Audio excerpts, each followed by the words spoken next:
విశాఖపట్నంలో ప్రముఖ ఆధ్యాత్మిక ప్రవచనకర్త, ప్రవచన చక్రవర్తి, బ్రహ్మశ్రీ డాక్టర్ చాగంటి కోటేశ్వరరావు సంపూర్ణ శ్రీ రామాయణ ప్రవచనాలు నేడు ప్రారంభమయ్యాయి.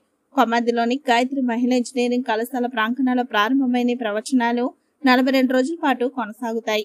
ఈ రోజు ప్రవచనంలో శ్రీ రామాయణ యొక్క వైభవం, వాల్మీకి మహర్షి యొక్క గొప్పతనం, నారదుడు వాల్మీకి మహర్షికి చెప్పిన సంక్షేప రామాయణం మరియు శ్రీ రామాయణ ఆవిర్భావ ఘట్టములను గూర్చి శ్రీ చాగంటి ప్రవచించారు.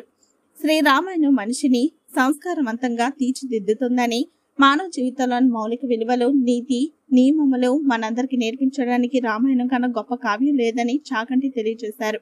శ్రీరాముని నడవడియే ధర్మమని, మనుషునిగా నడయాడిన శ్రీరాముడు తన జీవితంలో గురువు యొక్క వైభవమును తెలియజేస్తుందని వివరించారు. తాను చదువుని ఉద్యోగ ప్రస్థానం ప్రారంభించిన విశాఖపట్నం నగరంలో 3వ మారు సంపూర్ణ శ్రీ రామాయణ ప్రవచనం చేయటం శ్రీరామానుగ్రహమని శ్రీ కోటేశ్వరరావు తమ సంతోషాన్ని వ్యక్తం చేశారు.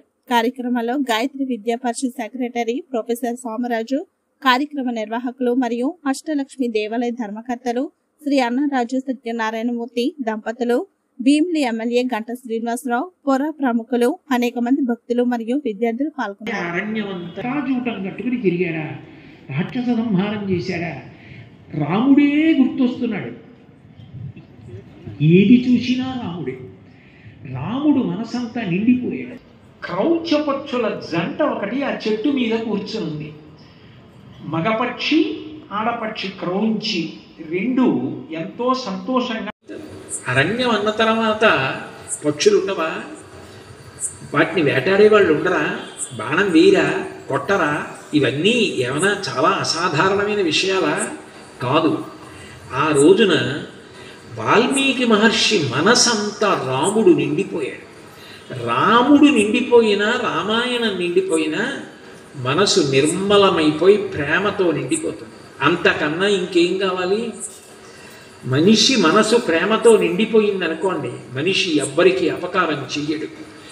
మనిషి అపకారం చేయడం మానేశాడు అనుకోండి, సమస్త భూతములు ప్రశాంతంగా ఉంటాయి. అరణ్యంలో ఉన్న పెద్ద పులి ఊళ్ళోకి వచ్చి తినడం, కానీ అన్ని ప్రాణులను రక్షించవలసినటువంటి అవసరం మనిషికే ఉంది. కారణం, గుర్రం పులిలో ఉన్న విభూతిని వాడుకోదు, కానీ మనిషి గుర్రం మీద ఎక్కేదానికి డెక్కలు చీలి ఉండవు కాబట్టి పర్వతాలు ఎక్కుతాడు. గాడిద మీద బరువు వేసి మోస్తుందని గాడిద చేత బరువు మోయిస్తాడు. నీటిలో చేప ఈదడం చూసి తాను ఈత నేర్చుకుంటాడు. పక్షి ఎగరడం చూసి తాను విమానంలో వెడతాడు. నెమలి పురివిప్పి నాట్యం చేయడం చూసి తాను నాట్యం నేర్చుకుంటాడు. కోయిల పాట పాడితే తాను సంగీతం నేర్చుకుంటాడు. సమస్త భూతముల నుండి ఉపకారములు పొందేవాడు మనుష్యుడొక్కడే. కుక్కకింత కవళం పడేస్తే రాత్రి ఇల్లు